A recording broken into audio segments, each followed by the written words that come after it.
Hello बच्चों बच्चों अगर 12वीं कक्षा का पेपर देने वाले हो वो भी हिंदी का तो ये वीडियो आपके लिए है क्योंकि इस वीडियो में मैं ये बताने वाला हूं कि आपको पेपर पूरा कैसे करना है। क्योंकि बच्चों की एक ही परेशानी होती है कि सर पेपर तो आता था लेकिन पूरा ही नहीं हो पाया, लिखा काफी स्पीड बढ़ाई लेकिन पूरा करना नामुमकिन सा लगा, या फिर ऐसा भी हो जाता है कि लिखा भी नहीं जा रहा है, कितना लिखें ये समझ में नहीं आ रहा, कितने मिनट दे रहे हैं एक क्वेश्चन में ये नहीं समझ में आया। तो ये सारी चीजें एक इस वीडियो में आपकी क्लियर कर देंगे। बस आपको ये वीडियो पूरा देखना है एंड तक बिना स्किप किए हुए।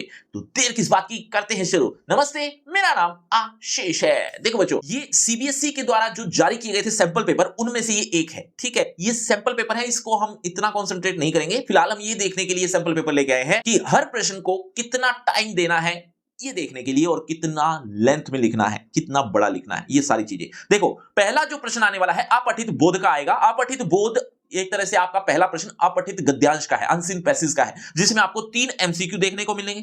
एक क्वेश्चन 1 नंबर का देखने को मिलेगा, 2-2 अंक के 3 क्वेश्चन देखने को मिलेंगे, यानी टोटल 6 अंक के। तो इसमें आप कितना लिखेंगे? एक लाइन तो एक अंक के वाले, यानी एक अंक का जो होगा वो एक लाइन लिख लोगे। 3 एमसीक्यू होंगे, एमसीक्यू तो एमसीक्यू लिख ही लोगे, उसकी लेंथ की तो क्या बात करें। लेकिन जो 2-2 अंक के आने वाले हैं उसमें आपको 2 से 4 लाइन लिखनी है। 2 से 4 लाइन आपको करनी है इस 3 प्रश्नों में। एक क्वेश्चन में बता रहा हूं 2 से 4 लाइन, तीनों क्वेश्चन में अलग अलग। ठीक है, अब इस प्रश्न को करते समय लगभग आपके 15 मिनट लग जाएंगे। 15 मिनट ही देना, इससे ज्यादा दोगे तो आपका काम खराब हो जाएगा। तो 15 मिनट, अब आप सोचोगे कि 15 मिनट तो बहुत कम है, अनसीन पैसेज वो भी, ये तो बहुत ज्यादा टाइम ले लेता है। तो आपके लिए मैं बता देता हूं 15 मिनट नामुमकिन सा काम है इसको पूरा करना, लेकिन फिर भी पूरा हो सकता है। कैसे? अब ध्यान से सुनो, रीडिंग टाइम मिलता है आपको 15 मिनट। उस 15 मिनट में 5 मिनट में आप क्या करते हो? शुरू के 5 मिनट में आप पूरा पेपर निहार लेते हो, देख लेते हो कि कौन से क्वेश्चन कितना मुश्किल है, कौन सा क्वेश्चन आसान है, या फिर हमें कितना आता है, या फिर कौन से चैप्टर से क्वेश्चंस आए हैं। इस तरह की सारी चीजें आप 5-4 मिनट में बहुत आसानी से देख लेते हो। बाकी के जो 10 मिनट बच जाते हैं उसमें आप क्या करते हो? टाइम पास, यानी इधर उधर देखकर बस 10 मिनट निकालते हो। क्या करते हो कि 10 मिनट जैसे ही मिलेंगे, 10 मिनट जैसे ही बीतेंगे उसके बाद हम लिखना शुरू हो जाएंगे। ऐसा करते हो, अक्सर बच्चे ऐसा ही करते हैं। या फिर कुछ बच्चे ऐसा भी होते हैं कि पेपर को ही और देखते हैं और ज्यादा एनालाइज करते हैं, जबकि इतनी जरूरत थी नहीं, बस आपने तो टाइम खराब करना था या टाइम पास करना था, इस वजह से ऐसा किया। नहीं बच्चों, ये 15 मिनट बहुत यूजफुल हो सकते हैं, यूटिलाइज हो सकते हैं। 5 मिनट तो जो आप कर रहे हो, पेपर को निहार रहे हो, देखना जरूरी है कि कौन से क्वेश्चन में कितने क्वेश्चन आए हैं, कौन सा आसान है, कौन सा मुश्किल है, किस चैप्टर से है, वगैरह वगैरह, ये सारी चीजें देखो। उसके बाद जो बच गए 10 मिनट, उसमें आप ये जो पैराग्राफ है ना जो आपको मिलेगा, यानी ये वाला, ये पैराग्राफ आपको पढ़ना है।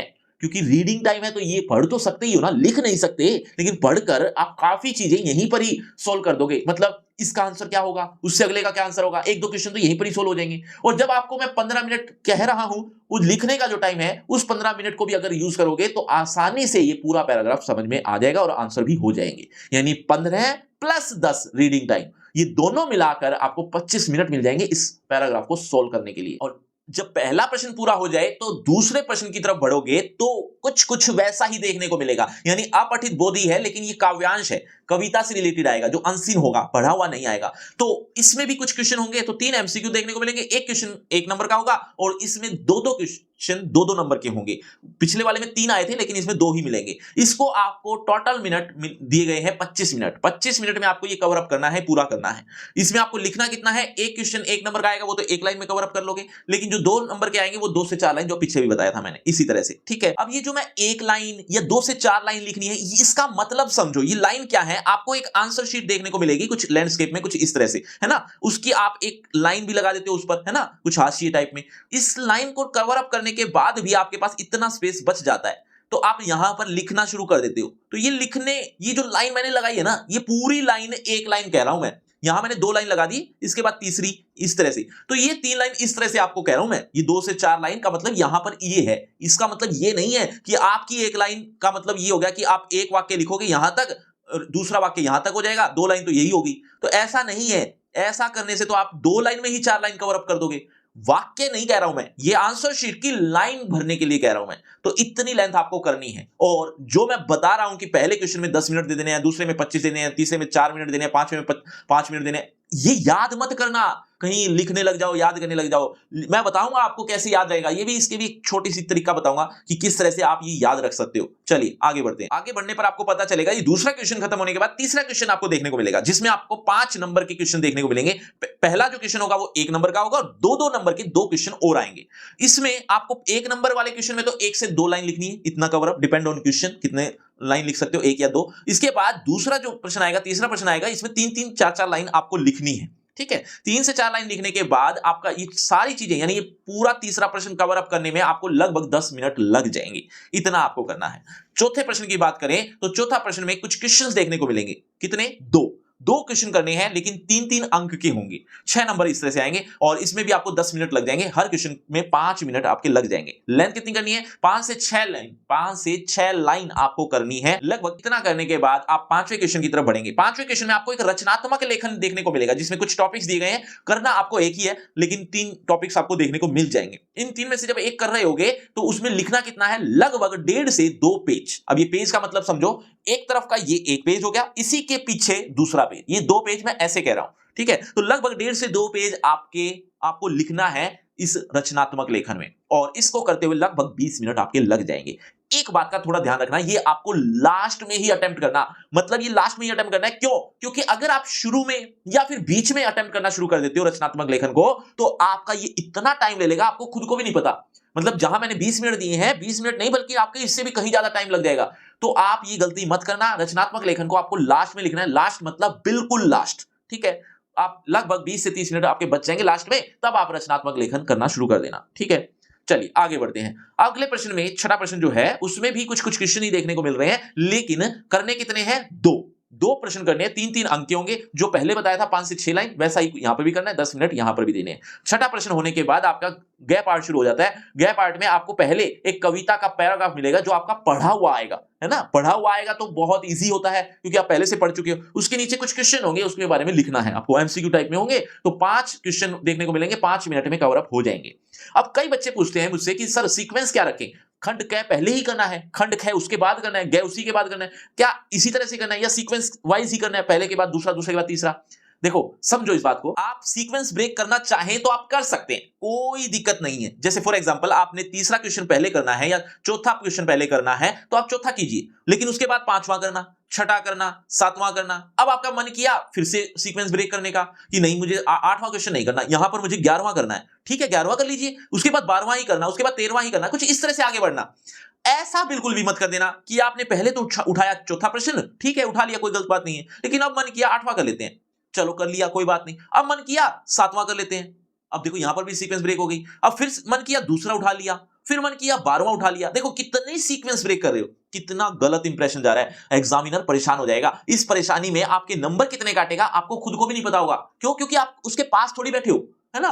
तो ऐसी सिचुएशन बिल्कुल मत करना। हाँ, इस तरह से आप कर सकते हो, अगर सीक्वेंस ब्रेक करनी है तो करो, बस 2-3 क्वेश्चन 4 क्वेश्चन लगातार कर देना फिर, ठीक है। बस चलो फिर आगे देखते हैं। आगे अगला जो प्रश्न होगा एमसीक्यू के बाद 8वां प्रश्न होगा। 8वें प्रश्न में कुछ क्वेश्चंस दिए गए हैं। क्वेश्चंस किस तरह के होंगे? 2 प्रश्न होंगे, 2 ही करने हैं आपको, सॉरी प्रश्न 3 होंगे, करने 2 हैं और 2-2 अंक के होंगे। मतलब वहां 3-3 अंक आ रहे थे, यहां 2-2 अंक देखने को मिलेंगे। 2 अंक है तो थोड़ा कम लिख देना, 4 से 5 लाइन लिख देना। मिनट आपको 10 मिनट ही दे दिए गए हैं, इतने में हो जाएगा आपका कवर अप। चलिए, और अगर 9वें प्रश्न की बात करें तो 9वें प्रश्न में सप्रसंग व्याख्या करनी है। एक पैराग्राफ आएगा कविता का, उस कविता को पढ़ी हुई कविता है तो आप सप्रसंग व्याख्या भी आसानी से कर सकते हो, लेकिन इसमें ध्यान रखना सप्रसंग व्याख्या में प्रसंग जरूर लिखना, व्याख्या लिखना, उसके बाद भावार्थ लिख सकते हो, उसके बाद उसका विशेष लिख सकते हो। ये 4 पॉइंट्स बनाकर लिखना इसमें काफी आसान हो जाएगा आपके लिए। और ये लगभग 100 शब्दों में इसकी व्याख्या करनी है। 6 अंक का है तो थोड़ा सा टाइम लगेगा, तो 15 मिनट इसके लिए दिए गए हैं। और एक बात और ध्यान रखना, जितने भी प्रश्न हैं सारे अटेम्प्ट करके आना, सारे।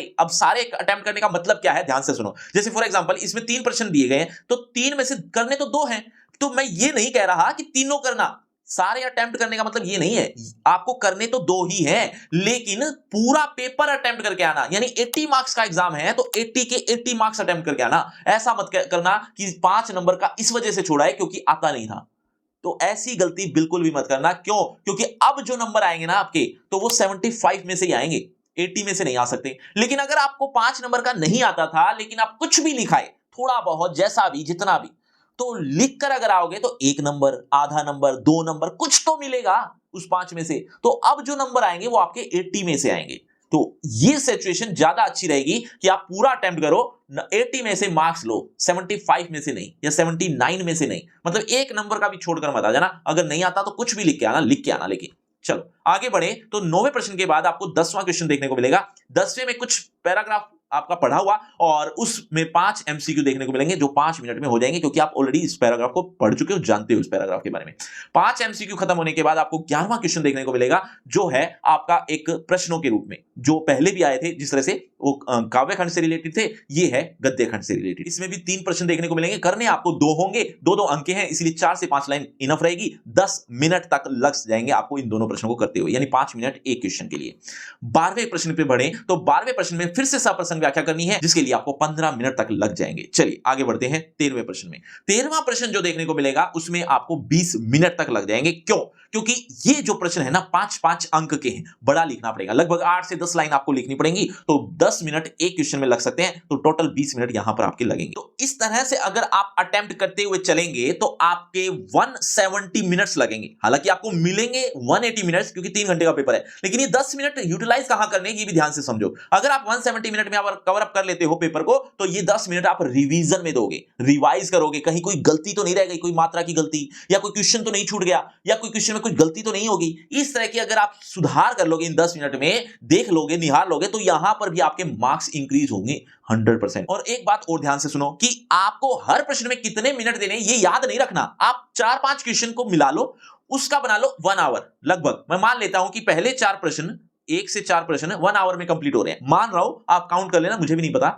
और उसके बाद 5 से 8 क्वेश्चन भी लगभग 1 आवर में खत्म हो रहे हैं, और 9 से लेकर 12 या 13 जितने भी प्रश्न हैं वो कंप्लीट हो रहे हैं लगभग 50 मिनट में, है ना। हम ऐसा मान लेते हैं, इस तरह से हमने बांटना है। अब आप क्या करोगे, जब भी पेपर देने बैठोगे तो लगभग आधे 1 घंटे बाद टाइम देखना, क्या आपने जितना सोचा था उतना पेपर हो गया। अगर हो गया तो वेल एंड गुड, थोड़ा टाइम कम ही लिया तो और भी अच्छी बात। लेकिन कई बार ऐसा होता है कि 1 आवर की जगह 10 मिनट और एक्स्ट्रा लग गए, ऐसा भी हो सकता है। 4 क्वेश्चन करते करते 1 आवर 10 मिनट्स हो गए, तो अब क्या करोगे। अब ध्यान से सुनो, एक्शन लेना है आपको। अब यहां पर क्या एक्शन लेंगे कि अगर ऐसी सिचुएशन आ जाती है तो आप आगे आने वाले प्रश्नों में कम कम लिखना शुरू कर दो। मतलब जहां मैंने 5 लाइन बोली वहां आप 4 लाइन लिखो, 4.5 लिख दो। अगर थोड़ा सा आपको लग रहा है तो 4-4.5 लाइन भी लिखोगे तो भी इनफ है, तब भी नंबर आपको पूरे मिलेंगे, चिंता मत करना। लेकिन ये कंडीशन तब जब टाइम कम हो, ठीक है। तो ऐसी सिचुएशन में अगर आप आ जाते हो और कम कम लिखना शुरू कर देते हो तो आप देखोगे अगले 1 घंटे में आप ये जो टाइम एक्स्ट्रा लगा था ये कवर अप कर लोगे।